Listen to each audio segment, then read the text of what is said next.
Leute, was geht? Willkommen zu einem Video auf diesem Kanal hier. Leute, und es gibt hier kurz neue, coole Neuigkeiten. Und zwar, es wird das letzte Video sein. Das letzte Video mit Filmora, Leute. Morgen kommen noch 2 Videos raus. Denn heute lade ich mir eine neue App herunter, wo ich drauf schneiden kann, Leute. Deshalb, ihr werdet bald nicht mehr dieses Filmora sehen. Auf jeden Fall, der erste Link in der Beschreibung ist der Link, dass ihr sowas installieren könnt, diese Final Fantasy Spiele. Der zweite Link ist mein Discord.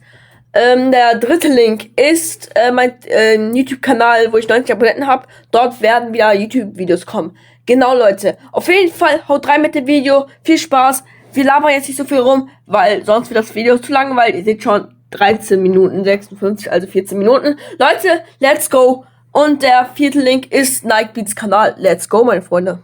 Hey guys, Super Horror Bro Mike here, and in today's video we return to the world of Five Nights at Freddy's with a look at 10 more essential fan games. If you want to catch up with the best unofficial Fnaf games out there, check out part 1 and the link at the end of this video.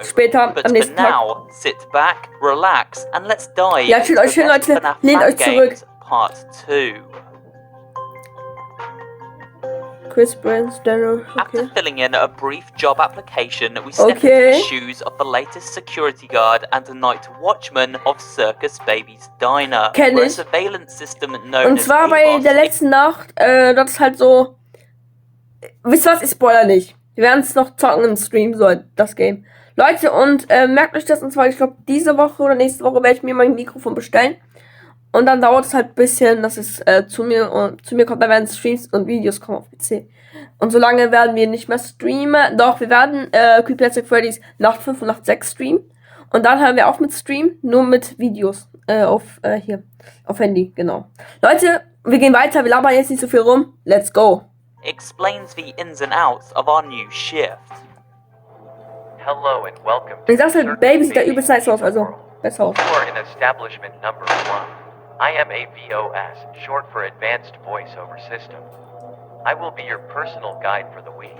Okay. Everything seems very familiar. Monitor various camera points to watch for animatronic movement, keep the generator powered up, and to lock down the doors and vents if anyone gets a little too close for comfort. This is all presented beautifully, with fantastic character models and environments that look every bit as good as the best official Five Nights at Freddy's games on the market. After each night, we must fill in a variety of forms to report back to HQ about any suspicious activity, and soon even the AVOS security system itself seems to be acting strangely. It's nice to see a fan game embracing a more varied lineup than the typical 4 iconic mascots do. Circus Baby's Diner pits Funtime Freddy, Funtime Foxy, Ballora, and Circus Baby against the player, and their varied mechanics keeps gameplay tense and exciting. So ekelhaft, ne? It's this location. Auf jeden Fall zocken. The Web of Cogs and Oil is a selection of 4 different mini-games which only really connects to the Fnaf universe via the inclusion of scrap animatronics. The game's story is vaguely told, but deals with occult rituals and reanimation. Each mini-game features a different enemy type and challenge to adopt to. In The Corpse, we are trapped in a meat locker where the temperature must be kept above 30 so we don't freeze, and the lights powered on to stop the zombified corpse from attacking. In The Trickster, we must use a flashlight to stop a killer clown from reaching us in a dark playroom. Then, in The Demon, candles must be kept lit and a pentagram shrouded in darkness in order to prevent a scrap animatronic demon from summoning. The final minigame is called The Machine, and requires the player to unlock a series of increasingly tricky doors, all while ensuring Scrap Baby is kept at bay. These minigames are fun and frantic, if a little finicky at times, and overall this makes Web of Cogs and Oil feel like a breath of fresh air in the oversaturated realm of Fnaf fan games. Ja, das sind alles Fangames, Fangames sind kostenlos, aber nicht alle. Afton's Revenge places das ist nice, Leute, ich sag euch nicht, dass ich das alles fake, das Video habe ich nicht geguckt. Und zwar, es hat mir Nike halt angeboten, dass ich sowas halt auf sowas reagiere. Auf jeden Fall, das Spiel kenne ich. Halt Springtrap, müsst dann die Animatronics zerstören. Erstens, glaube ich, immer ist dann Freddy am Start und dann immer weiter mehr und mehr Animatronics, genau. Ihr kriegt dann alle anderen Waffen, also ihr müsst Waffen suchen, also zum Beispiel in der Axt oder so. Übelst nices Spiel, aber nicht so krass wie Creepy Nights at Freddy's oder so. Die Creepy Nights at Freddy's 2 und 1, genau. Of everybody's favorite serial killer, William Afton, as we take control William of Afton the ist der Killer. form, hunting down other animatronics from the series. Each stage takes place in a different environment, many of which appeared in previous Fnaf games. The objective of each level is to locate the axe and use it, as the title suggests, to destroy Bonnie, Chica, Foxy, and Freddy. However, we must be careful not to run into Golden Freddy, as this results in a time penalty of 2 hours being added to the countdown. If we fail to destroy all of the animatronics by 7 AM, then it's game over. By successfully completing stages, we collect remnants which can then be used to unlock new levels and upgrade Afton's weapons and abilities. There are even bonus stages where we can hunt down additional characters like the Balloon Boy. All of this adds up to make a quirky and at times addictive fan game where Freddy and co are on the run from us for a change. Ultra nice Game. Ah, Chica und die Arme, ihr geht's jetzt nicht gut. Jollibee's Pace. Kenn ich. Das ist so, Leute, die Charaktere sind so hässlich, so richtig ekelhaft. Take on the Fnaf formula, as its characters are based on an actual restaurant chain from the Philippines by the same name. Here, the animatronics are all giant, childlike dolls, aside from Jollibee himself. Stellt euch mal vor, ihr seid in einer Pizzeria oder Burgerladen und dann ist hier so ganz schön eure Pizza und sowas. Bietet euch halt die Pizza oder einen Kuchen oder einen Burger an. Bro, Leute, ich würde einfach mich verpissen, Alter. Ich sag's euch, wie es ist. The sequel, Jollibee's Phase 2, was not as good as its predecessor, but nonetheless is a highly polished fan game that at times looks even more impressive than many of the mainline Fnaf games from Scott Cawthon himself. Phase 2 follows on from the story of the first game, set a few days later in the year 2037. We take on the role of a shipping company employee who guards the corrupted animatronics before they are shipped off to a new location. Gameplay involves making sure boxes are delivered to the correct destinations on a conveyor belt. Es ist eigentlich einfach, aber es wird dann immer schneller und schneller und es werden immer mehr und mehr. Between each of these standard nights, we take on a selection of 4 different mini-games, all which involve mundane warehouse tasks, once again made harder by the inclusion of killer animatronic kids.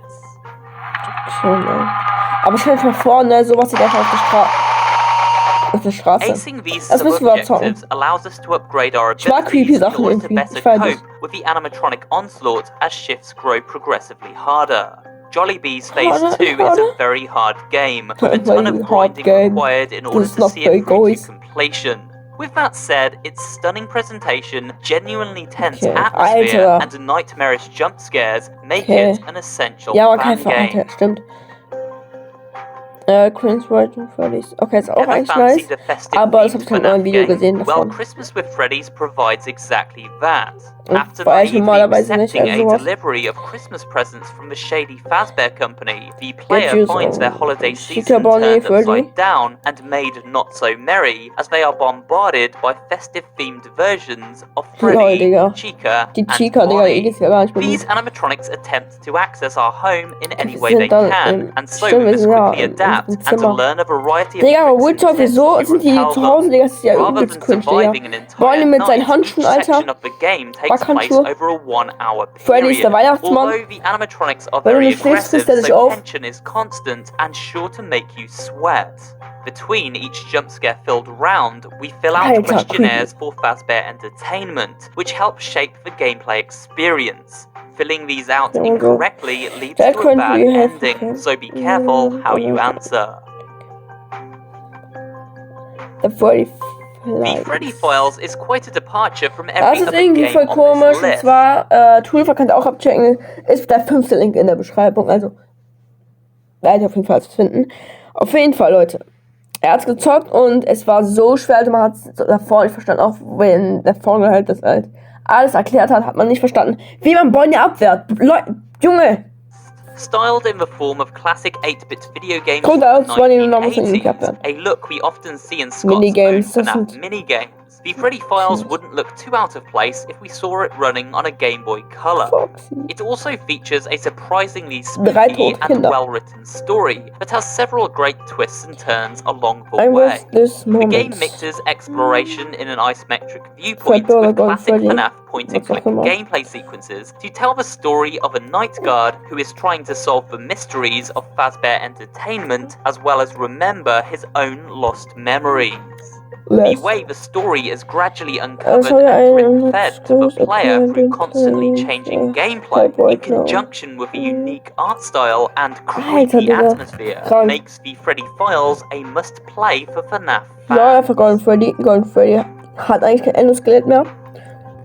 Digga, das ist, ey, Leute, Nightbeats hat mir gesagt, ey, spiel bitte das Spiel so. Im Stream oder halt als Video. Leute, nein, das Spiel spiele ich nicht, weil, Digga, es triggert mich unnormal, Leute. Man muss so einen Schraubenschlüssel, also eine Mutterschlüssel finden, sagen wir einfach so, ne? So ein Schlüssel. Also halt. Oh, bro, hat den Stream gerade beendet. Auf jeden Fall, also man muss halt so einen Mutterschlüssel finden, sagen wir so. Halt, dass man die Mutter halt auf. Ach, Junge. Bitte denke jetzt nicht zweideutig, okay? Super, dankeschön. Und zwar. Man muss halt sagen, vom Mängel abhauen und so, das triggert mich irgendwie, das nervt eigentlich. Das nervt. Claustrophobia, then you might want to avoid this particular fan game.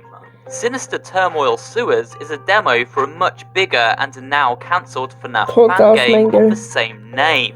It traps players in a maze of tunnels located in a sewer system below a carnival overrun by rogue Fazbear animatronics. Of course, we aren't alone in these tunnels. Everybody's favourite nightmare fuel, Mangle, is also trapped down here and stalks our every move. Mangle can give chase if he spots us while exploring, in addition to surprise attacking from sewer ducts around the environment. It's nerve-wracking stuff. Der am Arsch, ne? Die ist so schnell. Sinister Turmoil also offers complete freedom of movement, which makes it one of the few free-roam games on this list. The objective is simple: flood the sewer channels in order to access the surface and drown Mangle for good. This is done by collecting wrenches which colour correspond with the correct valves. These wrenches are well hidden, so exploration is an unfortunate necessity. Before Five Nights at Freddy's, series creator Scott Corvin made a handful of family-friendly adventure games. One of these games was Chip and Sons Lumber Company. Tykes and Sons Lumber Company is a fan-made sequel expanding on the events of the original game and taking them in a dark and very FNAF-inspired direction. During the day, the game plays like a sort of RPG adventure. We plant trees, chop wood, and visit family and friends in a nearby town.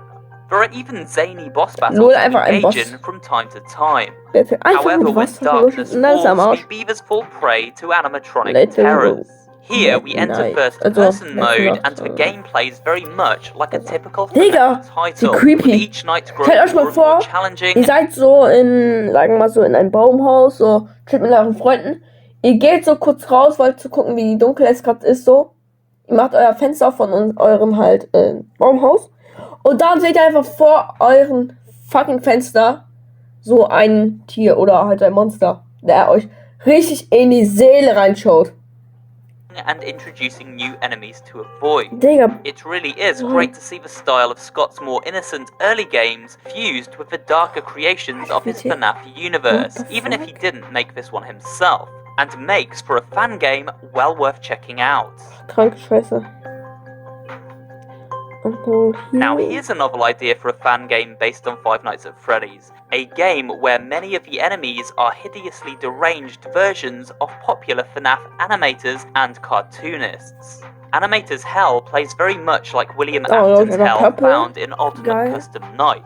Players pick as many or as few of these animatronic animators as they desire to go up against, and are then dropped into a familiar office setting where they must survive until the timer runs down. Each animatronic has a specific attack pattern Digga, and a way to evade them, detailed in the description below their profile. Some of these escape methods are as simple as closing a door or monitoring a camera feed. Others have more unique methods, such as this Pac-Man character who requires a Pac-Man themed minigame to be completed on the fly. Alter, Junge, wie wir so ein Ding nicht töten. The visuals are stunning and character designs horrifying. This is without a doubt one of the best and most original Fnaf fan games to release in recent memory. Wenn es hält, dann ist es nicht creepy, aber wenn es doch ist, dann schon. Eddie is a big bear and is joined by cohorts Mousetrap the Mouse so and Topsy the Clown as they hunt for players during their night on ship. It's quite the mystery how this theatre company gained any kind of business with family mascots that look this terrifying. Eddie and the Misfits doesn't reinvent the wheel, but what it does do is tweak the familiar Fnaf formula and iterate upon it, all with style to spare. Presentation is fantastic, and the animatronics and jump scares are genuinely unnerving. The idea is to monitor each animatronic and make sure to either hide or shock them if they get too close to our office. But things gradually get more complicated as the nights progress. Soon we must begin guarding breaker boxes and monitoring fan temperatures, all while keeping an eye on Eddie and his misfits. To make matters worse and keep the game from becoming repetitive, we are given side missions between shifts. Es ist sowas wie bei GTA 5, die halt die Mission, wo man halt Bank ausraubt, also Banküberfall. Das ist auch sowas. This all adds up to a brilliantly paced and challenging but fair fan Digga, wie creepy! Wer will dort sein Geburtstag feiern gehen? Schreibt's ruhig in die Kommentare, Leute. Ich auf jeden Fall. Gameplay that is easy to pick up, but hard to master.